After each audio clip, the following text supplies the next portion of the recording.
Okay, well, I guess I'm starting us. Hey guys, my name is Jared, and today we are talking about spring cleaning and kind of a general refresh of our environment. I guess that's the best way of kind of discussing this.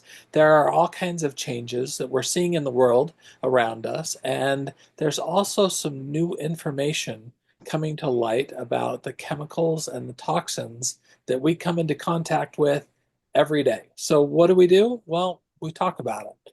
And this is a great place to do that. Absolutely. I'm Renee Brummett. I am so excited to be here as part of the teaching crew. A few disclaimers. We are not doctors. We cannot diagnose or treat. We are educators and we love to educate. We love to educate on mental, physical, emotional, and financial health. And if you are here live with us, the real magic happens when we turn the recording off. So if you're watching the recording, we're so happy that you're watching this recording, but just know that you should get live to the next class because that's when we just open it up to whatever questions and we answer them to the best of our abilities. I love that. So tonight we're kind of talking about some of the hidden toxins, right? And each time we teach this class, we're not just teaching the stuff we learned years ago. We continue to learn for ourselves, our families, and so we can pass those on.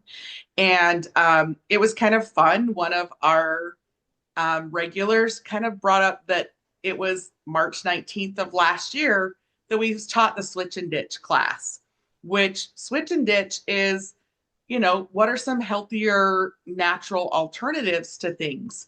And tonight we're talking about spring cleaning and detoxifying, right? So, we kind of have talked about this before. And even in the last year, we're finding new research, new data, or even new information, right? Absolutely. So, biggest hidden toxins are truly in our cleaning supplies.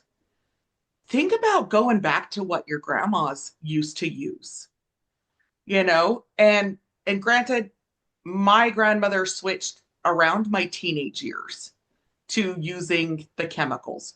But I remember before that, my grandma used a lot of vinegar, a lot of lemon juice, a lot of baking soda. Those like a lot of that stuff was what she used for her cleaners, right? And see, I never grew up around any of my grandparents, so all I have is my mom for a reference. And there was a lot of Pine Sol and Windex. And then at some point, she did switch, and we started using more vinegar for cleaners and stuff. So, Yeah, so I, we grew up with vinegar and something else my mom would put in with it was water, vinegar, and oh, just a dot of dish soap back then, just a tiny dot of dish soap in the big bottle. what about Um, you, Jared? I remember growing up, and I remember it was my young teenage years, but I remember seeing somebody drinking a Coca-Cola, and I was so seriously concerned for their well-being because the only Coke that we'd ever had in my house growing up was what my mom used to clean the toilets. She would pour it in the toilet and give the toilet a good scrub, and that took care of the rings. It took care of all of the different stuff. So until my teenage years, that was the only real exposure I'd had to Coca-Cola. That's And brilliant. so, yeah, it was an eye-opening thing. I was like, "Oh my gosh, why are you drinking toilet cleaner?" so as you can see, our knowledge from our childhood was not necessarily stellar, right? Um, so some of the top chemical or products that are toxic to us is air fresheners and candles. Then cleaning products, then our personal care items, and then our plastics and our cookware. And things that we have gotten into because of convenience actually are endocrine disruptors. And as I was doing this, preparing for class, there's been even more research. And we know that we need to be careful with our plastics and make sure that they are um, BPA free, right? But even with that, recycled plastics should not be used for our food. So, just a little side note there. Rone, you wanted to talk a little bit about, cookware and also not just plastics, but some of the other cookware that's out there. Oh, okay. So Teflon is, please get it out of your home. Like just no Teflon. It is like the easiest thing it's easy cleanup, right? And people will still use it even when it starts to kind of peel or whatever. It's one of the worst things. And but I have to be careful here because I'm one of those people, it's all or nothing, right? So as soon as I learn something, I'm like, "Ah, we got to get that out of our home." It can get really expensive. So we're not telling you, but if we're not telling you to As do it you all can at make once, changes, as you can. But make the Teflon changes. should never, ever, ever be used. It's really funny. When we started using essential oils and turning over to more natural things, we have a friend who was selling Salad Master and wanted to do like a food demonstration. And my husband was like, I was like, absolutely come over. And he's like, we are not buying this, just so you know. And I was like, hey, we're just doing her a favor. She's going to cook us dinner, educate us a little bit. Like, it's all good. Yeah, so after she showed us all this stuff, did this whole thing where she had us taste water with baking soda. Okay, and you guys can do this with your own pans. You have water, you put, I think it's just a teaspoon of baking soda in like a cup of water, and you boil it for 5 minutes in your pan. And then taste it. Okay. I had the really fancy um I had a really fancy set. I suppose I probably shouldn't be talking about like brand names or whatever here, but I had a really fancy set. And she had brought a copper bottom pan and like we tried different things. And each of them tasted horrible. Like it tasted like a penny, or it tasted almost like acid. But the Salad Master still tasted like the water with baking soda, which I gotta tell you, doesn't taste yummy. But but it did not change the flavor, right? So when you're looking for cookware, you want to find something that does not change the flavor, because that's also changing the chemical balance of your food. So, but Teflon itself, you guys, it is one of the most horrible things that you can be putting in your body. So we're gonna just go right there. Like, be careful with your cookware. We were talking about plastics, like when you're making your own bread, if you're mixing it up, you don't want to put it in a metal bowl because that has a chemical reaction with when you're making bread. And so I use a ceramic bowl. Now, I love antiques. I love those good stoneware bowls that like they just look great. But you have to be super careful because a lot of those have lead. So you want to make sure you don't have that. Oh Like yeah, the glazes and stuff they used on some of that stuff. Fiestaware, Fiestaware is one of the worst, you guys. And I had finally found a Fiestaware set. I was so excited. And then I started learning about how much lead is in Fiestaware. How much lead is in those Pyrex, old Pyrex bowls. Newer ones, no, it's not there. But if And you're like me, Corningware, the Corningware that probably many of us ate off of for years. The cute decorative paint that they put on there. mm-hmm. And the So more you heat up and cool those plates and those products, the more you're releasing some of that yes, toxin into the body. I was so like, just oh my gosh. And as soon as we found that out, we dumped them. yeah. So research where your cups, your plates, your everything, like research where it's coming from and be careful. Because yeah, when you put hot food on that, it starts to leach stuff out of anytime you have something that's hot. This is the other reason why, sorry, I'm going to switch topics here really quickly, but it's all the same. This is why we don't use dryer sheets. Dryer Yes. sheets are one of the most toxic things, and it sticks to your clothes. And you're like, oh, well, it's just on your clothes. Yes, but your body heats up. Your skin is your largest organ. You know, you get those little sweaty pits like I do. Um, that just then pulls the toxins from your clothes into your body. So dryer balls and essential oils, excellent choice. Making sure you're not using products, and I'm just going to name products. I'm sorry, like Tide Free is one of the worst. Like, it's free of dyes, it's free of chemicals. It has more carcinogens in it than regular Tide. Okay. doTERRA has an amazing laundry detergent. Their On Guard is really great. Or if you check out my Dad Got an Oil for that book, there is a recipe in there to make your own laundry detergent. Now, at the time, I wrote Fells Naphtha in there. Fells Naphtha has been purchased by a big company. Do not use Fells Naphtha anymore. The last And time it's I bought no it, longer what your grandmas used to oh use. my gosh, last time I bought it, I opened up the package and was overwhelmed with this nasty scent that they've added into it. So, Zote, Zote is the new one that I found that is good for now, but See, that's the other thing is we have to be really careful because and we're I'm going to go back to kind of last week's topic that we didn't actually touch on a little bit is um looking at ingredients. Just because you've had something for years doesn't mean it's the same. And I'm going to give the example because it's well known. Twinkie, right? Hostess went out of business, right? Well, they were purchased, but the recipe changed. But even some of these other food products, they have gone from 5 to 10 ingredients that you could actually read the package to a list of things that you don't even know how to read. So I encourage you to do your own research.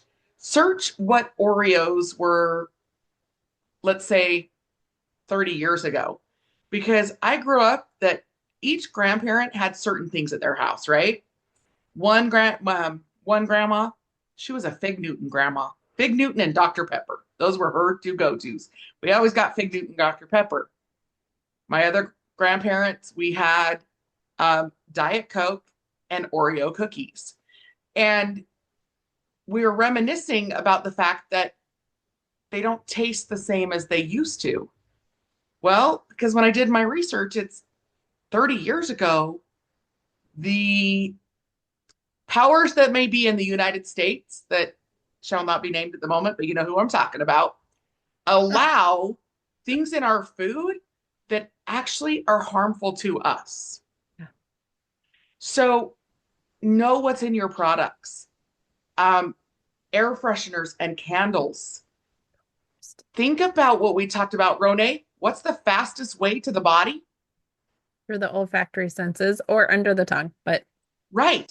So what are we doing? We're putting these into the air. Now, great alternative to the candles we purchase, beeswax. Pure beeswax candles have been shown to be great alternatives. And adding in pure essential oils to them to give a little bit of scent. But again, do not over scent them. no. So this last week, my neighbor brought over beeswax, like raw beeswax that we've been filtering it because there's lots of stuff in there. Like, and just raw beeswax. You guys, it smells amazing. Like I've never just smelled raw beeswax. And it just has this light, sweet aroma to it. So it's really, really kind of cool. So I have not been a candle burner for, well, since I started with doTERRA, almost 13 years, right? Oh my gosh. Mhm. Because there are so many carcinogens in candles. So and then when you blow it out, that smoke that's coming, that's just pure carcinogens. So yeah, raw, like actual beeswax candles, if you make them yourselves, the best or buy them from an artisan. Let's get back to purchasing from artisans where you know what they're putting in it. Also, check and see what essential oils they're putting in or how they are adding aroma to those because a lot of them are using cheap essential oils. So, Because they're for aromatic use. So Jared, that's a good segue into the properties or the grades of essential oils. You want to go over that? Absolutely. So there's a lot of different qualities and types of essential oils out there. And primarily, first and foremost, the bulk of the scents that you see out there in the world are aromatic use, like perfumes. And they are synthetic now, and they are not good. I mean, the Jared, as reality you is, said, perfumes, though, one of the things that they don't even realize is they say for aromatic use, yet what do we do with perfume? We spray it on our skin. right. Think And, about that. yeah. And so we're talking the perfume industry has taken all of what used to be these natural, beautiful scents, and then in order to make some extra money doing it, they have created man-made synthetic versions of them. So if you think about the reasons why, sometimes you smell a scent that may give you immediate negative responses to them. So, an instant headache, things like that. You're walking down the aisle in the grocery store. Y'all know which aisle I'm talking about. And instantly your nose starts to plug and you start experiencing some of these things going on. Those are the perfumes. We're talking pure chemicals, and they're in a format that the body actually is fighting against. And so when we're looking at those perfume grade, we're not talking high quality. We're talking aroma only. And I'll tell you what, I love some of those aromas as much as the next person, but there are better ways of getting those. Okay. So kind of that next step up from that is what is generally known here in the US as generally regarded as safe or grass. This is our food grade oils. We see them in flavorings. Now, you have to still be careful. A lot of those are very much synthetic. They're very much fake, but they've been curated in maybe a way that the powers that be have decided that this in small grades are not too detrimental for our well-being. Above that, a number of companies have taken it upon themselves to say, hey, you know what, there should be a better quality. And they've called them generally therapeutic oils. And you know what? The problem with that is that there is no governing board. There is no standard by which those are out there. And so it gets to be really difficult, especially in an era where there is renewed interest from our medical industry in seeing what the benefits of these oils are, and they can't get them consistent. And they can't get them truly of a chemical profile that is beneficial. And so this is where doTERRA stepped in. They created their standard, and I love this standard, by the way, guys. It rings true to me. And it's that CPTG, certified pure, tested grade. And we're talking a purity standard that they have set, yes, by themselves, but that is being recognized industry wide and by medical professionals, researchers, and institutions that are going and saying, oh my gosh, this is consistent. This is actually of a standard that they could then use to publish papers, to do research.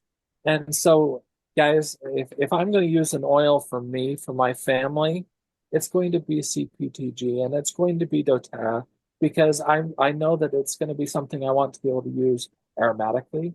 I'm going to use it topically. I'm going to use these oils internally. I love, putting some lemon into my drinking water. And I want to be able to know that I'm putting the good things in and not the harmful stuff. Yeah, that is a perfect segue, Jared. I wasn't planning on this for class, but I think it's important. You guys, so the FDA does regulate a lot of things that we can publish and say, but I want to give you guys some ways to actually do some of this research for yourself. So I'm going to share, and this is doTERRA. You can just in the search bar type science or come to discover and that science of essential oils. That's how you get to this page. And if you scroll down, there's a research section. There's a section about our scientists, a section about our blog. And then you guys, this is a super cool place that a lot of people don't know about, the bibliography. This is studies, peer-reviewed studies on specific oils. Now, because of the FDA, they cannot link them, but they give you how to find them. See this number right here? You copy that into, please let me know if this switches to Google. Did it switch? It did. Mhm. Okay. Type that in. Guess what? Clinical efficiency and safety of Tulsi in the human body. So there, holy basil is Tulsi. That's just another name for it. Just something so you guys can know. So here is the National Institute of Health, which is a government. And then these other places are where they have cited this actual study. Does that make sense? So look at all of this research that is not doTERRA research. Just so you guys know, this is on the scientific pieces of different oils. And then we know from what that doTERRA does their own studies as well. So I'm going to go back a page. For anyone who has a medical professional in their life, you do have to show your licensing that you are a medical provider when you join this. This is the doTERRA Medical Journal Club. That is available to anyone who is an MD, a DO, a DC, a PA, or an NP.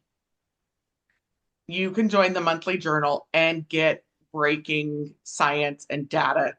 We have, doTERRA has several doctors, nurse practitioners, chiropractors, surgeons, and different things that use doTERRA products that are also using them in their practices and sharing information amongst the medical community there. I also love gives you podcast where you can listen to the doTERRA Science podcast.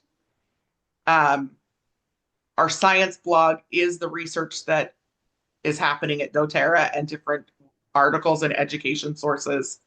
And then if we go to the tab that is the research, here in the research is in-house doTERRA studies. Now, here's something else that they've told us is that when doTERRA does a study, any other essential oil company can also state that study, even though doTERRA, when they're doing it, is using doTERRA specific oils. So they have kind of slowed down on what they are publishing and using things in-house. So that is why the stuff that is here, most of it has to do with compounds like Adaptive, MetaPower, Aroma Touch, and things like that. So those are just some places for you guys to go. And obviously, these are science-backed, but the Food and Drug Administration have not reviewed these exact studies, and they generally do not research the science behind it. So just kind of a little caveat there is that is required, and that these statements haven't been evaluated by the Food and Drug Administration. These products are not intended to diagnose, treat, cure, or prevent disease. We know that chemical constituents in these oils support our bodies in doing the work for ourselves. So that was a little side note so you can do some of the research on your own and where we go and where we're doing some of the learning to stay up on some of this stuff. for ourselves. Rone, is it the Dirty Dozen is the other website? No, Think Dirty. Think Dirty. Thank you. Yeah. Think Dirty is an amazing website that are it's an app actually, and you can look stuff up on the app to see what to get. Now, for cleaning products, skincare products, I'm going to tell you doTERRA is the best. Except if you have well water, the dishwasher detergent does not work fantastically. So I have found another company called Truly Free, and they have an amazing dishwashing detergent. So sometimes you have to find something better. I love our On Guard cleaner. I love our Abode cleaner. But then, like I said, for dishwashing, especially if you have really hard water or well water, then Truly Free has a really good product.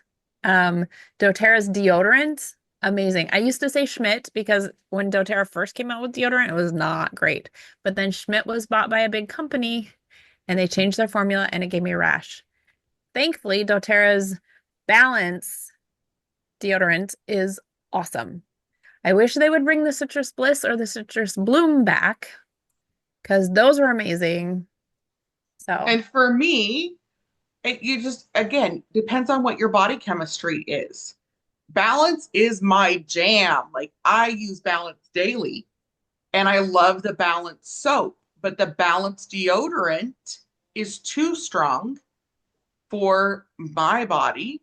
oh, And do so you use the Douglas fir? I use the Douglas fir and The uh, orange. the orange, yeah, which is for more sensitive skin. And I would not say I have sensitive skin, except for clearly in my armpits, because I would end up with just a little bit of friction. It felt like a friction burn, even though it wasn't. And so, but I love the fact that if you purchase a product and you have a reaction, they really want to know about it because doTERRA actually logs all of the different reactions that are taking place so they can do additional research and improve on their products. And so if you purchase a product from doTERRA and you end up having a physical reaction to it, they like to know what the numbers are on the product. One of the examples is we got somehow an off batch of the Correctex. Correctex is the first aid ointment that doTERRA So has. switch and ditch for Neosporin, just so you Yep, know. yep. And Joseph loves it, and he uses it for his lips. Well, for some reason, we had a batch where I bought two tubes of it, and it actually um, burned a little bit on his skin. Now there wasn't a blister or anything like that, but it he put it on and there was a burn to it. And for some, I mean, they test all the products that go into it, but for some reason there must have been a slight contamination in it. Again, the packaging sometimes can be contaminated. They do their best to do all the testing, and they just logged it, and they actually sent us replacements and told us to toss that, and they sent replacements. And they hadn't had anybody else report it, so it just happened to be it could have just been in that one tube, but because we had a second one that had the same lot number, they had us toss both. So I love that doTERRA also stands by their products, their quality, their testing as much as they can along the way. So some of our favorites, I mean, my favorites, I use a little bit of the On Guard concentrated cleaner to clean my floors. I use it, um, I'm trying to think, we use it, On Guard, I like a little bit more around cleaning surfaces than Abode. Abode we use in bathrooms. What about you guys? I like the Abode spray. Like I love the multi-surface spray. I love I use the On Guard concentrate actually in the like the hand pumps Rather than buying the foaming hand wash, I just use the concentrate and dilute it myself. What about you, Jared? I've been using the foaming hand wash for years, and it's definitely one of my favorites. But I also we love the dishwasher pods, and so those are a fantastic one. And while we're talking about getting clean, I'm a huge fan of the Supermint toothpaste.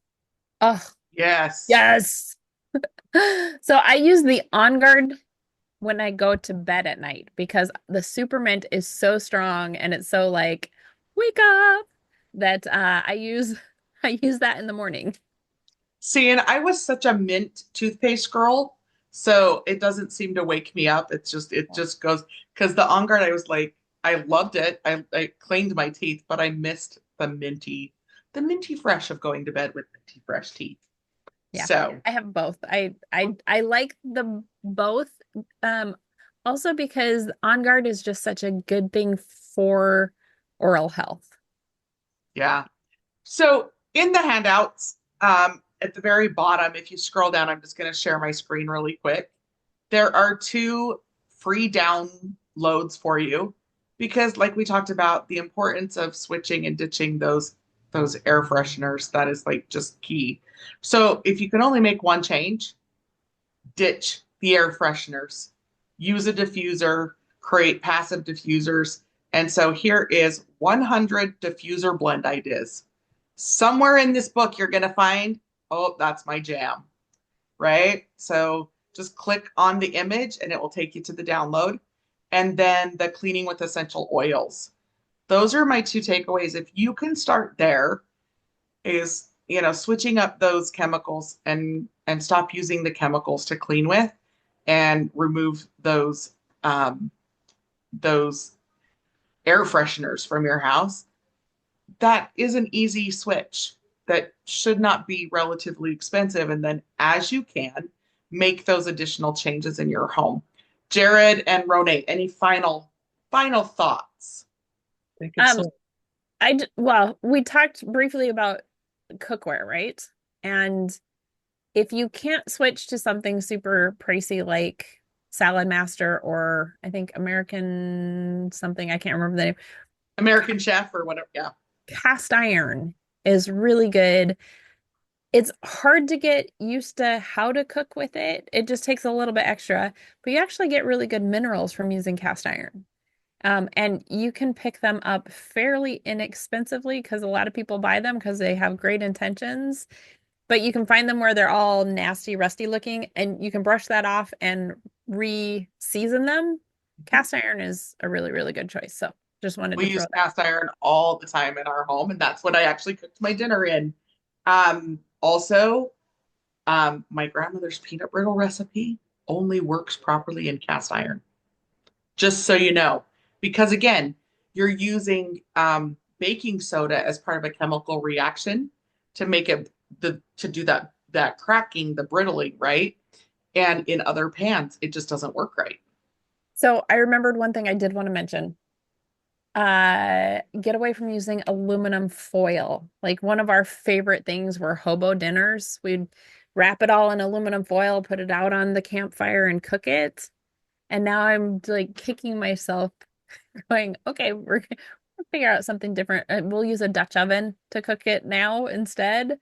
But yeah, aluminum foil is horrible for cooking. A lot of people will use the aluminum pans for easy cleanup, right? I'm gonna make a big lasagna and I just want easy cleanup, so I make it in the uh avoid aluminum. All right, Jared, final thoughts. uh, take your time. Take the time that you need to research, to learn, but don't feel overwhelmed. I know Leanne was talking about recreating some of these materials for this class and feeling a little bit overwhelmed. And it's easy to feel overwhelmed, as you're stepping into some new lifestyle habits and some changes. And I would just say be kind to yourself because that's a journey, it's a process, and it's not something we're going to completely eliminate all those toxins overnight. Perfect. And as always, as you know better, the goal is to do better. and to make sustainable changes over time.